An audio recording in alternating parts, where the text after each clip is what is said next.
हरे कृष्णा। आप सभी का दिन शुभ और मंगलमय हो। भगवान श्री कृष्ण आप सभी पर कृपा बनाए रखे। कार्तिक मास के पवित्र 21वें दिन की कथा के शुभ अवसर पर हम सभी भगवान श्री विष्णु का स्मरण करते हैं। भगवान श्री विष्णु की भक्ति हमारी आत्मा को दिव्य शांति से भर देती है। इस मास में की गई भगवान श्री कृष्ण और भगवान श्री विष्णु की पूजा और ध्यान से भक्तों की सभी मनोकामनाएं पूर्ण होती हैं और सभी संकट दूर होते हैं। तो आइए श्रोताओं, आज की इस दिव्य कथा का रसपान करते हैं। कुंभन दास जी 16वीं शताब्दी के प्रसिद्ध संत, कवि और भक्त थे, जो भक्ति काल की सगुण भक्ति धारा के प्रमुख कवियों में से एक माने जाते थे। कुंभन दास जी को अष्टछाप के कवियों में गिना जाता है, जो कि वल्लभाचार्य जी के शिष्य थे और उनके पुत्र विठलनाथ जी के अति प्रिय भक्त भी थे। कुंभन दास जी का जन्म एक साधारण किसान परिवार में हुआ था और उन्होंने अपना जीवन भी बिल्कुल साधारण तरीके से बिताया। उनके भक्ति भाव में विशेषता यह थी कि वे भगवान श्री कृष्ण के प्रति निष्काम प्रेम और निर्मल भक्ति का उदाहरण थे। उन्होंने भक्ति को सच्चे हृदय से अपनाया, कभी भी सांसारिक सुख सुविधाओं की इच्छा लालसा नहीं की। उनका एक प्रसिद्ध पद है जिसमें उन्होंने अपनी विनम्रता को प्रकट किया है कि संस्थान को कबहू नहीं चाहो, श्री वृंदावन बसे हम ही भावो। कुंभन दास जी ने अपने जीवन काल में बहुत सारे अनेक पदों की रचना की, जिनमें से अधिकांश में उन्होंने भगवान श्री कृष्ण के बाल रूप, उनकी लीलाओं और भक्ति मार्ग की महिमा का ही गुणगान किया। तो कुंभन दास जी की एक ऐसी निष्ठा भरी सच्ची कथा अब मैं आपको सुनाने जा रही हूँ। आप सब बहुत ध्यानपूर्वक इस कथा को सुनिए। भक्त कुंभन दास जी जो गोवर्धन की तलहटी में रहते थे। एक बार की बात है कि भक्त कुंभन दास जी भगवान श्रीनाथ जी के पास गए और जाकर देखा कि श्रीनाथ जी तो अपना मुंह लटकाए बैठे हैं। उन्हें इस तरह उदास मुंह लटकाए बैठा देखकर कुंभन दास जी बोले, प्रभु क्या हुआ, मुंह फुलाए काहे बैठे हो? श्रीनाथ जी बोले, क्या बताऊं कुंभन, आज तो माखन खाने का बड़ा ही मन कर रहा है। कुंभन दास जी ने पूछा, तो बताओ प्रभु क्या करना चाहिए और हम माखन कहाँ से लाए? तो श्रीनाथ जी ने कहा, देख कुंभन, एक गोपी है जो रोज मेरे दर्शन करने आती है और मुझसे बोलती है कि प्रभु मुझे अपनी गोपी बना लो, तो चलो आज उसी के घर चलते हैं। कुंभन दास जी ने कहा, प्रभु अगर किसी ने देख लिया तो फिर क्या होगा? तब श्रीनाथ जी ने कहा, अरे कौन देखेगा, आज तो उसके घर में शादी है, सब बारात में गए हुए हैं और घर पर सिर्फ गोपी ही है। हम तो चुपके से जाएंगे और किसी को पता भी नहीं चलेगा। तब कुंभन दास जी ने कहा, ठीक प्रभु, मैं बूढ़ा हूँ और तुम हट्टे कट्टे हो, कोई बात हो गई तो छोड़ के मत भागियो। श्रीनाथ जी बोले, ठीक है, पक्की बात, साथ साथ भागे चले आएंगे, अगर कोई गोपी आ गई तो, और नहीं आई तो माखन खा के चुपचाप भागे आएंगे। अब तो श्रीनाथ जी और कुंभन दास जी दोनों गोपी के घर में जाने के लिए निकले और चुपके से घर के बगल में एक छोटी सी दीवार से होकर जाने की उन्होंने योजना बनाई।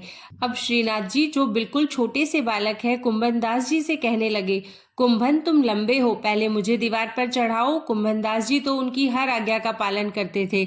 बड़ी खुशी से बोले, ठीक है प्रभु, मेरे कंधों पर चढ़ जाइए। देखते ही देखते कुंभन दास जी ने प्रभु को अपने कंधों पर चढ़ा दिया और अब वे दोनों गोपी के घर में घुसकर माखन खाने लगे। प्रभु माखन खा रहे थे, कुंभन दास जी को भी खिला रहे थे। कुंभन दास जी की मूंछों पर और मुंह पर माखन लग गया।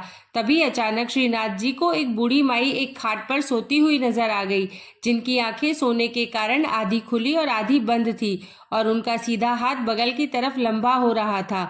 यह देखकर प्रभु बोले, श्रीनाथ जी ने कहा, कुंभन देख तो सही, यह बूढ़ी मैया कैसी देख रही है और लंबा हाथ करके हमसे माखन मांग रही है।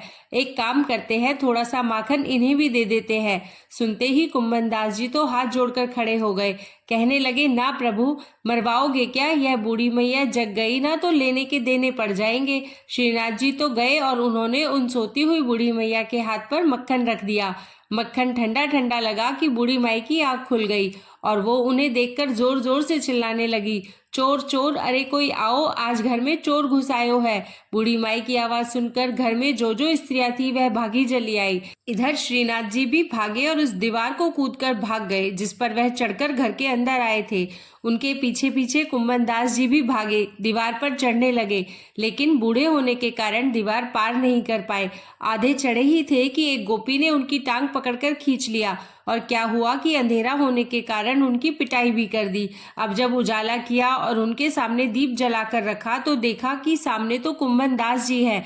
देखकर गोपियां तो अचंभित रह गई, क्योंकि कुंभन दास जी को तो सब कोई जानते थे कि ये तो बड़े सिद्ध बाबा हैं। तो गोपियां बोली, बाबा तुम आज रात घर में घुसकर क्या कर रहे थे? और यह क्या बाबा, आपके तो मुंह पर माखन भी लगा हुआ है, क्या माखन खाने की इच्छा थी? अरे बाबा, अगर माखन खाने की इच्छा थी तो आप कह तो देते, हम तो आपके पास ही मक्खन की मटकियां भिजवा देते। भला इतना कष्ट क्यों किया? इस बुढ़ापे में दीवार फाड़ने की क्या जरूरत थी? बाबा चुपचाप खड़े थे, बोलते भी तो भला क्या बोलते। तब गोपी बोली, अच्छा बाबा, सारी बात तो समझ में आ गई, लेकिन एक शंका है कि तुम अकेले तो नहीं आए होंगे, क्योंकि अकेले तो तुम इस दीवार को पार नहीं कर सकते। कुंभन दास जी ने सोचा, जिनके लिए मैंने इतनी सारी मेहनत करी वे तो मुझे इस विपत्ति में अकेला छोड़कर खुद भाग गए। खुद ने तो पेट भर माखन खाया और अब पिटाई मुझे अकेले को खानी पड़ रही है। तब कुंभन दास जी बोले, अरे गोपी, क्या बताऊं कि श्रीनाथ जी के मन में तेरे घर का माखन खाने की इच्छा हुई। और बेटा, तुम कहा करती थी ना कि प्रभु मोहे गोपी बना लो, सो आज यह तुम्हें गोपी बनावे आ गए। और अब देखो क्या हुआ, आप तो भाग गए, मोए पिटवा दियो। सुनकर गोपी तो बड़ी प्रसन्न हुई कि आज तो मेरे भाग जाग गए, तो ऐसी बड़ी विचित्र लीलाएं करते हैं श्रीनाथ जी। तो प्रेम से बोलिए, श्री वल्लभाधीश की जय, श्री गोवर्धन नाथ की जय, श्री कुंभन दास जी की जय। अब सुनिए आज का अध्याय। पिछले अध्याय में आपने जाना था कि किस प्रकार गर्ग मुनि ने पिशाच योनि में पड़े हुए राक्षसों को तुलसी जी के जल से स्पर्श कराकर उन्हें प्रेत योनि से मुक्ति दिला दी थी। यहाँ तक की कथाएं सुनने के बाद अब ऋषियों ने श्री सूत जी से कहा, हे सूत जी महाराज, अब कार्तिक शुक्ल अष्टमी, जिसे गोपाष्टमी भी कहते हैं, उसका भी महात्म्य सुनाने की कृपा कीजिए। तब श्री सूत जी बोले, हे ऋषियों, बाल्यावस्था में भगवान श्री कृष्ण ने कार्तिक शुक्ल अष्टमी तिथि से ही गौओं को चराने के लिए जंगल में ले जाना प्रारंभ किया था, इसलिए यह अष्टमी गोपाष्टमी कहलाती है। सभी मनोकामनाओं की पूर्ति करने के लिए इस दिन गौओं का पूजन करके गाय की परिक्रमा करें और फिर गौओं के पीछे कुछ दूर तक जरूर जाएं। इस दिन भगवान कृष्ण की परम प्रिया श्री राधा जी के नाम से विख्यात राधा कुंड में स्नान करके जो भी व्यक्ति भगवान कृष्ण का पूजन करता है, उसके सभी पाप तुरंत नष्ट हो जाते हैं। गोपाष्टमी के दिन की महिमा का वर्णन करते हुए श्री सूत जी ने आगे कहा, हे ऋषियों, इस दिन सायकाल गोधूली बेला के समय गौओं के पीछे पीछे चलने से अनेकों जन्मों के पाप जड़ सहित नष्ट हो जाते हैं। इस दिन का दान करने से असंख्य गौओं के दान का फल प्राप्त होता है और गाय की सेवा करने से परम पद की प्राप्ति होती है। अगर संयोगवश इस दिन सायकाल के समय श्रवण नक्षत्र हो तो वह जयंती योग हो जाता है और जयंती योग युक्त गोपाष्टमी को स्नान दान आदि करने से मनुष्य निश्चय ही मोक्ष को प्राप्त कर लेता है, इसमें तनिक भी संदेह नहीं। महाराज पृथु ने देवर्षि नारद से विनय पूर्वक कहा, हे भगवान, आप तो सभी वेदों, शास्त्रों और पुराणों के ज्ञाता हैं, सो अब आप कृपा करके यह भी बतलाइए कि किस देवता की कितनी कितनी परिक्रमा करनी चाहिए और उनका क्या क्या फल प्राप्त होता है। राजा पृथु का यह प्रश्न सुनकर देवर्षि नारद कहने लगे, नारायण नारायण, हे राजन, देवी की 1 और सूर्य की और अग्नि की 7, गणेश जी की 3, शिव जी की आधी, पितरों की 3 या 4 और भगवान विष्णु की 4 परिक्रमाएं अथवा प्रदक्षिणाएं ही लगानी चाहिए। इस संबंध में एक इतिहास सुनाता हूँ, ध्यान पूर्वक सुनो, जो किसी समय बृहस्पति जी और देवराज इंद्र का संवाद है और स्वयं ब्रह्मा जी ने मुझे सुनाया था। देवर्षि नारद ने कहा, वैवस्वत मनवंतर में एक बार देवराज इंद्र सहित सभी देवता देवगुरु बृहस्पति जी के पास गए और उनसे पूछा कि हे गुरुदेव, ब्रह्म काल से पहले यह सृष्टि कैसी थी, इंद्र आदि देवगण कैसे थे और उनका क्या क्या कर्म था। यह सुनकर बृहस्पति जी कहने लगे कि हे देवताओं, उस समय की बात तो हम भी नहीं जानते, क्योंकि उस काल को बीते अब तक 6 मनवंतर हो चुके हैं, परंतु आपकी ही नगरी में सुधर्मा रहता है, वह सब कुछ बता सकता है। ऐसा कहकर बृहस्पति देव जी इंद्र आदि सभी देवताओं को लेकर सुधर्मा जी के पास आए। सुधर्मा जी ने देवगुरु सहित इंद्रादि देवताओं का यथाविधि पूजन और आदर सत्कार किया। देवराज इंद्र सुधर्मा जी की राजलक्ष्मी और वैभव को देखकर दंग रह गए और पूछ बैठे कि हे सुधर्मा, इतनी सारी राजलक्ष्मी और वैभव तुम्हें कैसे प्राप्त हो गया?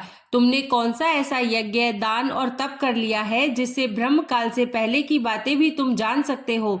यह जानने की हमारी इच्छा इच्छा है, कृपा पूर्वक यह बताने की कृपा करो। सुधर्मा ने उत्तर दिया, हे इंद्र, जब 4 युगों की 1000 चौघड़ियां बीत जाती है तब ब्रह्मा जी का एक दिन होता है। उस एक दिन में 14 मनु और इंद्र होते हैं। जब हम विष्णु लोक में थे तब वहां पर रहते हमारे सामने इतने ब्रह्मा हो चुके हैं कि हम भी उनकी गणना नहीं कर सकते। उसके बाद हम यहाँ स्वर्ग में आ गए। हमने जो एकमात्र अच्छा कर्म करके इतनी लंबी आयु पाई है, अब उसका विवरण भी सुनो।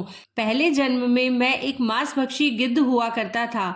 एक समय कार्तिक शुक्ल नवमी को श्री विष्णु जी के मंदिर पर बैठा हुआ था कि एक शिकारी ने एक बाण मारा, जिससे घायल होकर मैं विष्णु मंदिर में आ गिरा। उसी समय मांस के लोभी एक कुत्ते ने आकर मुझे पकड़ लिया। उसे देखकर अन्य कुत्ते भी वहां पर आ गए और वह कुत्ता उनसे डरकर मंदिर के चारों ओर चक्कर लगाने लगा। अन्य कुत्ते भी उसके पीछे पीछे भागते रहे। उस कुत्ते ने मुझे मुंह में पकड़कर परिक्रमा की थी। इस प्रकार अनजाने में ही सबने विष्णु जी के मंदिर की परिक्रमा कर ली। इसी बीच मेरी मृत्यु हो गई। मंदिर की प्रदक्षिणा अर्थात परिक्रमा से भगवान विष्णु अत्यंत प्रसन्न हो गए और फिर मुझको अपना परम पद दे दिया।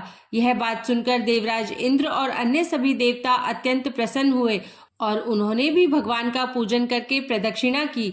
इसके पश्चात देवर्षि नारद ने इस नवमी और भगवान की परिक्रमा का महत्व बताते हुए आगे कहा कि हे राजन, कार्तिक शुक्ल नवमी सतयुग की आदि तिथि है। उस दिन भगवान की पूजा, प्रदक्षिणा, व्रत, दान, तप और यज्ञ करने से कई गुना फल प्राप्त होता है। अगर कार्तिक शुक्ल नवमी को मथुरा में जाकर भगवान का पूजन और परिक्रमा की जाए तो उससे अनंत गुना फल की प्राप्ति होती है। परिक्रमा करने में जितने पग अर्थात कदम उठते हैं, उसके उतने ही कुल वैकुंठ लोक में वास करते हैं, उसके उतने ही कुलों का उद्धार हो जाता है। अगर मथुरा नगरी बहुत दूर हो तो अन्य किसी धार्मिक स्थान पर जाकर परिक्रमा करनी चाहिए। अगर ऐसा भी संभव ना हो तो ब्रह्मा विष्णु जी की प्रतिमा, गाय, तुलसी जी अथवा शालिग्राम जी की प्रदक्षिणा ही कर लेनी चाहिए।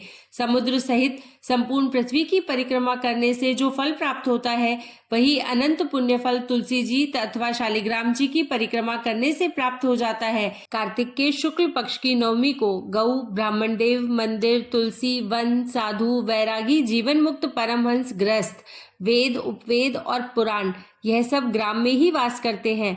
अतः अपने ग्राम अर्थात गांव की परिक्रमा करने मात्र से इन सभी की परिक्रमा भी हो जाती है। ग्राम की परिक्रमा करने के लिए प्रातःकाल ब्रह्म मुहूर्त में उठकर शौच, स्नान आदि नित्य कर्म से निवृत्त होकर कमंडल हाथ में लेकर ओम नमो भगवते वासुदेवाय मंत्र का जाप करता हुआ सूर्य उदय होने से पहले ही परिक्रमा प्रारंभ कर देनी चाहिए। ब्राह्मण देव स्थान अर्थात मंदिर, तुलसी जी और शालिग्राम जी की मूर्ति की परिक्रमा सूर्योदय के बाद भी की जा सकती है। तो ये थी आज की कथा। इसके बाद देवर्षि नारद ने महाराज पृथु को जो भी कथा सुनाई, जो वृतांत सुनाया, उसका वर्णन आप सभी अगले अध्याय में जरूर सुनिएगा। जय श्री कृष्णा। राधे राधे।